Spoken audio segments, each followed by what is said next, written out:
حضرت حارث عشری رضی اللہ تعالی عنہ فرماتے ہیں، یہ مسند احمد ابن حنبل میں بھی ہے، ترمذی میں بھی ہے، قال قال رسول اللہ صلی اللہ علیہ وسلم انی آمرکم بخمس اللہ امرنی بہن۔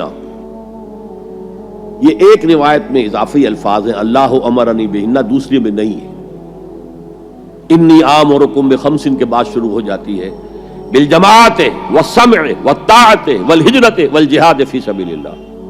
مسلمانوں میں تمہیں 5 باتوں کا حکم دے رہا ہوں، اور یہ حکم اللہ نے مجھے دیا ہے، حالانکہ آپ کو بھی حکم دینے کا اختیار ہے، لیکن آپ نے تاکید کے لیے کہا، میں اپنی طرف سے نہیں کہہ رہا، میں پہنچا رہا ہوں۔ انی آمرکم بخمس اللہ امرنی بہن بالجماعت والسمع والطاعت والہجرت والجہاد فی سبیل اللہ۔ ذرا دیانتداری کے ساتھ ہاتھ اٹھائیں ان مجمع میں سے وہ لوگ جنہوں نے پہلے کبھی یہ حدیث سنی ہے۔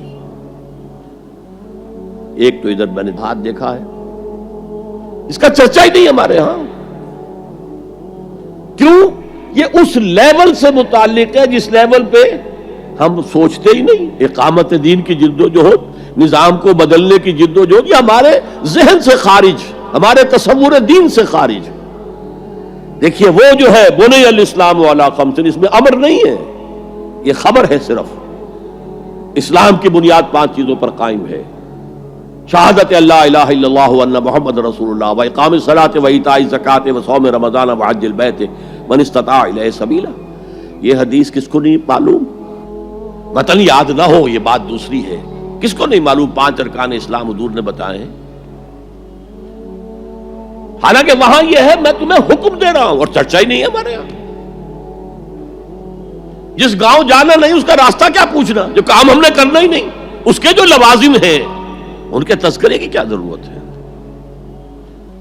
یہ ہے ہمارا اس وقت کا عام مسلمانوں کا تصور۔ زیادہ سے زیادہ یہ کہ دین کو پھیلاؤ، پہنچاؤ، کتابوں سے، رسالوں سے، ویڈیو سے، آڈیو سے، مواعظ سے، درس قرآن سے، ترجمہ قرآن سے، یا تو یہ کہ اپنی ذاتی نیکی کا تصور ہے، اور یا پھر اس سے اوپر صرف یہ دعوت و تبلیغ۔ اس سے اوپر کی تیسری منزل جسے اقامت دین کہا جائے، جو خصوصی الفاظ حضور کے لیے 3 مرتبہ قرآن میں آئے، هو الذی ارسل رسولہ بالہدی ودین الحق لیظہرہ علی الدین کلہ۔ کسی اور نبی کے لیے 1 دفعہ بھی نہیں آئے، حضور کے لیے 3 دفعہ آئے، سورہ توبہ، سورہ فتح، سورہ صف۔ یہ چونکہ چیز ہمارے ذہنوں سے نکل گئی ہے، لہذا اس کے جو متعلقات ہیں اس کی طرف بھی توجہ نہیں ہے۔ سیدھی سی بات ہے، منطقی بات ہے، جس گاؤں جانا نہیں اس کا راستہ کائے کو پوچھنا۔ یہ 5 چیزیں ہیں لازم۔ جماعت کی شکل میں رہو، یہ بھی فرمایا علیکم بالجماع، یہ حضور کی حدیث ہے، علیکم بالجماع، لازم جماعت کی شکل میں رہو۔ اور حضرت عمر کا قول ہے، اور آپ کو معلوم ہے کہ صحابی کا قول بھی حدیث کہلاتا ہے۔ حضرت عمر فرماتے ہیں لا اسلام الا بالجماع ولا جماع الا بالامارہ ولا امارہ الا بالاطاعہ۔ کوئی اسلام بغیر جماعت کے نہیں، کوئی جماعت بغیر عمارت کے نہیں، اور کوئی عمارت بے فائدہ ہے اگر اس کی اطاعت نہ ہو۔ تو پہلا حکم بالجماع والسمع، اور سنو،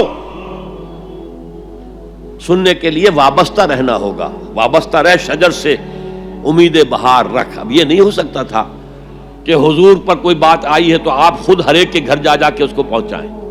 آپ وابستہ رہیں اس نظم جماعت کے ساتھ، جیسے کہ درخت کا پتا جو ہے اس تک بھی جڑ سے لے کر جو غذا آ رہی ہے درخت کے پتے تک پہنچ رہی ہے۔ تو پیوستہ رہ شجر سے امید بہار رکھ، اس پیوستگی کے ساتھ، تاکہ وہ سارے احکام آپ تک خود بخود پہنچے۔ والطاعہ، اور اطاعت۔ 3 چیزیں ہو گئی، بالجماعت والسمع والطاعت والہجرت والجہاد فی سبیل اللہ۔ اور میں اس کی حقیقت پہلے بھی بیان کر چکا ہوں۔ ہجرت، اس کی بنیاد کیا ہے؟ حضور سے پوچھا گیا ای الہجرت افضل یا رسول اللہ، اے اللہ کے رسول سب سے اعلیٰ اور سب سے افضل ہجرت کون سی ہے؟ فرمایا ان تہجر ما کرہ ربک، ہر اس چیز کو چھوڑ دو جو تمہارے رب کو پسند نہیں ہے۔ آج اپنے گریبان میں جھانکیے، جو چیز زندگی میں غلط ہے شریعت کی روح سے، طے کیجئے کہ اب نہیں ہوگی، اب ختم کر دوں گا، ہجرت شروع ہو گئی آپ کی۔ ان تہجر ما کرہ ربک، ہر اس چیز کو ترک کر دو، چھوڑ دو جو تمہارے رب کو پسند نہیں۔ اور آخری ہجرت تو آئے گی وہ اقامت دین کے آخری مرحلے میں، جب اقدام ہوگا، جب نظام کو چیلنج کیا جائے گا، پھر جو ہجرت ہوگی وہ فرض ہجرت ہوتی ہے۔ مدینے کی ہجرت فرض تھی، ہجرت حبشہ فرض نہیں تھی۔ وہ تو جن لوگوں کی ہمت جواب دے رہی تھی اور جو پرسیکیوشن ہو رہی تھی اور جو تشدد ہو رہا تھا اس کو برداشت نہیں کر پا رہے تھے، انہیں اجازت دے دی گئی کہ ٹھیک ہے چلے جاؤ، حبشہ کی طرف ہجرت کر جاؤ۔ مدینے کی ہجرت فرض تھی۔ اگر کوئی ہجرت نہیں کر رہا، ما لکم من ولایتہم من شیء حتی یہاجروا، تو اے مسلمانوں تمہارا ان سے کوئی تعلق نہیں ہے جب تک کہ وہ ہجرت نہ کرے۔ بلکہ سورہ نساء میں اس کو بھی ایک طرح کا نفاق قرار دیا گیا۔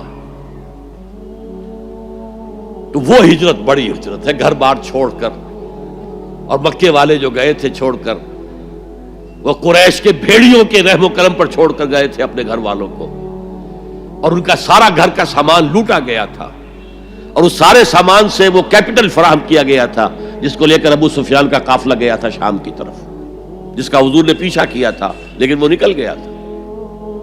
جب وہ واپس آ رہا تھا تب حضور نے پھر اس کو کنفرنٹ کرنے کے لیے مدینے سے باہر نکل کر پروگرام بنایا، لیکن وہ اللہ کو کچھ اور منظور تھا، ادھر سے لشکر آ گیا اور جنگ ہو گئی، جنگ بدر ہو گئی۔ تو ہجرت کیا ہے؟ شروع سے ہجرت کیا ہے؟ ان تہجر ما کرہ ربک، اور سب سے اوپر کیا ہے؟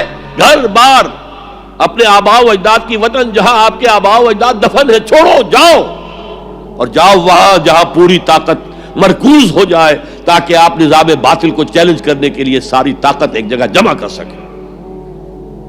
اور جہاد پوچھا گیا ای الجہاد افضل یا رسول اللہ،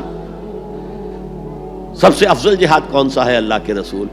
فرمایا ان تجاہد نفسک فی طاعت اللہ، کہ اپنے نفس کے خلاف جہاد کرو، اسے اللہ کا مطیع بناؤ۔ وہ سرکش ہے، وما ابرئ نفسی ان النفس لامارۃ بالسوء، یہ نفس جو ہے امارۃ بالسوء، برائی کا حکم دینے والا ہے، اس کے خلاف کشاکش کرو اور اس کو دباؤ، اسے اللہ کے سامنے جھکاؤ، یہ جہاد افضل ہے۔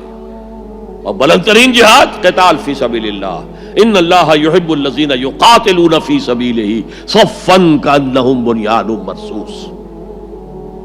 یہ ہے وہ حدیث جو ہمارے تصورات سے خارج ہو